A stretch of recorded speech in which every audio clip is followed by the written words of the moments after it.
Mueller finds no Trump-Russia conspiracy but stops short of exonerating president on obstruction of.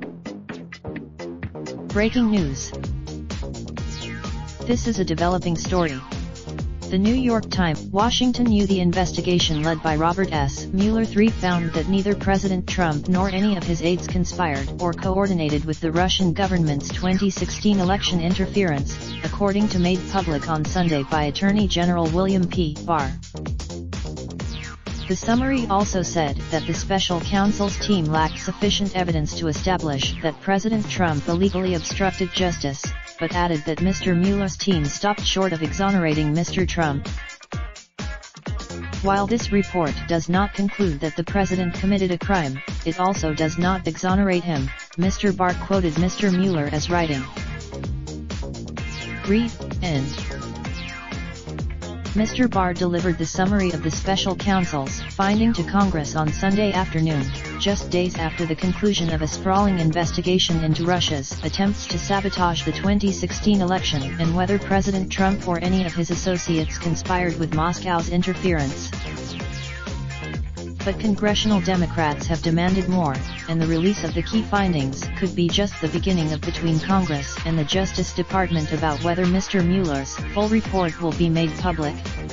Democrats have the Russia investigation has buffeted the White House from the earliest days of the Trump administration, with numerous current and former aides to Mr. Trump brought for questioning to the special counsel's warren of offices in a plain office building in downtown Washington.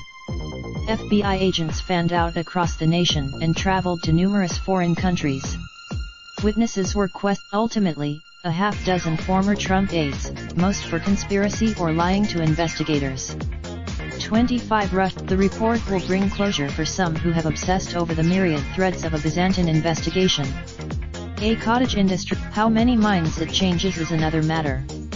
Opinions have Mr. Mueller's work has proceeded in the face of blistering attacks by Mr. Trump and his allies, who painted the investigation as part of a relentless campaign by the deep state to reverse the results of the 2016 election. Still, the release of Mr. Mueller's findings could force a decision by Democrats on a simmering issue they have said would wait until the investigation's end, whether to begin impeachment proceedings against the president. Speaker Nancy, 4 months, the president and his lawyers have waged as much of a public relations campaign as a legal one to keep public opinion from swaying lawmakers to move against Mr. Trump. The Justice Department regulations governing the Mueller inquiry only required the special counsel to give a succinct, confidential report to the Attorney General explaining his decisions to either seek or decline to seek further criminal charges. Mr. Mueller was still to investigate not only Russian election interference but any matters that may arise directly from that investigation. Mr. Mueller will not recommend new indictments, ending speculation that he might charge some of Mr. Trump's aides in the future. The Justice Department. It's important, Mr. Rosenstein said, for government officials to refrain from making allegations of wrongdoing when they're not backed by charges that we are prepared to prove in court. Raindrop, drop top smoking, no cooking the hot pot. Fucking on your bitch, yeah, that. Looking up, open the park pot.